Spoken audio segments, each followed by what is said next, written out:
What's up guys, it's Isaac Spearman. Today I'm going to take you to a property I'm working on. It's going to be a 3-unit apartment. I'm going to show you the behind the scenes on what it's like to see a property torn apart and put back together. Be sure to like, subscribe, hit the notification bell, and let's go. So this property is beside a 4-unit that I already own, and I've had my eye on it for a while. It's been distressed. It was a perfect candidate for a driving for dollars, and like many other investors, you've driven by these properties hundreds of times and you just automatically think, that guy's not gonna sell, that guy's not gonna sell. And then what happens? Someone from out of state, some wholesaler calls the person because they don't know any better. They end up locking the property up and you end up buying it from them. So that exact thing happened. It was a no-brainer. I should be the owner of that property. I am the buyer of that property. I saw the guy out there working on it. I was just being negligent. I didn't say anything to him. And then one day I was over there and I finally had the confidence and I said, hey man, like what's going on here? And he said, oh, well, I bought this property and I was planning to turn it into my home. And I said, well, did it used to be a multi-unit? And he said, yeah, it used to be a 3-unit. And I just kind of shut up a little bit and just let him talk. For some reason, I didn't make him an offer and I don't know if I was busy or what, but so I left, he left. Less than a week later, the property got listed on the MLS. And I obviously kicked myself because I was like, damn, I might have been the person that inspired that guy to sell, but I didn't shoot my shot. So the lesson is, make sure you shoot your shot.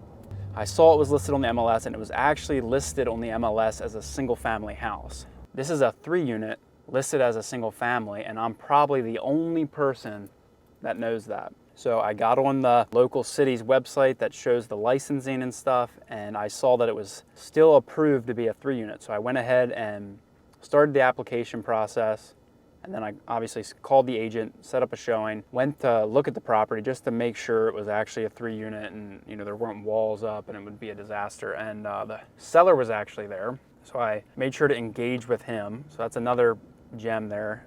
So he showed me through the whole property. All the plumbing was there for the 3 units, all the electric was still there. I believe it was listed on the market for $150, which for a 3-unit would be a really good deal. For a single family, not so much because it needed work. So I ended up buying this property for $130,000, submitted the application before I closed on it, got it approved as a 3-unit. So before anyone knew it, I was able to take advantage of an opportunity on the market, buy a 3-unit that was mislisted as a single family house, which will, once I'm done renovating it, probably be worth about somewhere between $225,000 and $250,000.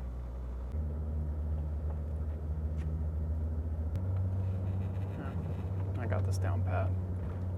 So I purchased this building right here. We're right down center, right where this tan pop-out starts. It wraps around this corner. This is the Center City right here. This is probably the most popular restaurant in town. This is a 12-unit right here. Bought it with none of my own money.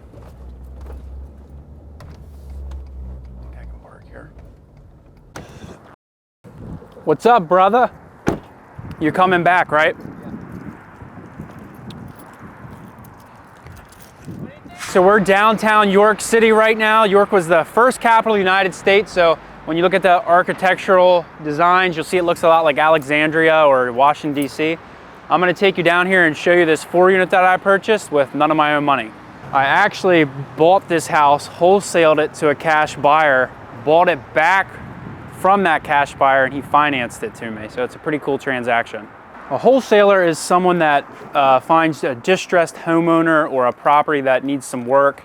They put that property under contract and then they sell it to a cash buyer like myself. So right here is the 4-unit. As you can see, it's freshly painted. I try to make all my buildings aesthetically look awesome from the outside. That way when I get an appraisal, it appraises for as much money as possible. So and I also paint all my buildings pretty much the same color schemes just to save cost and make it easier on my painter.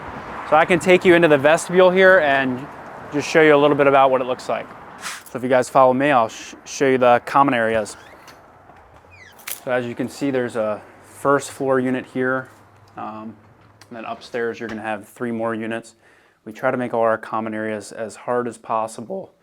Paint them all paint them nice, do the flooring nice. That way it's the first impression that the tenant's gonna see when you're showing them the property, but it also just, even though they're tenants and residents, they do take, pride in where they live, and you wanna make sure you're providing a nice, clean, safe place for them to live.